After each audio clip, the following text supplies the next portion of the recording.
Mwambino bwana ana utoto mwingi sana. Ana utoto mwingi sana. Kenda kulikodi live katia misound effect mingi. Yani alimradi tu ushindane na Alikiba. Ndugu yangu, acha utoto. Alikiba humwezi. Alikiba akiwa anafanya mazoezi hati sound effect. Umejaza ma sound effect kibao ili mradi uonekane unaimba live, ili mradi uonekane unaweza ukashindana na Alikiba.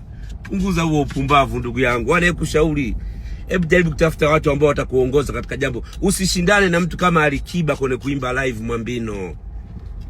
Usishindane na Alikiba. Toa sound effect hizo ulizokuwa unaimba nazo live, alafu tukupe mic uimbe live. Tushindane na Alikiba.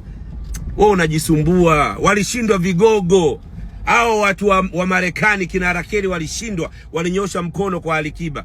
Umeenda kujaza misound effect na kanzu lako leusi kama mchawi, kama mganga.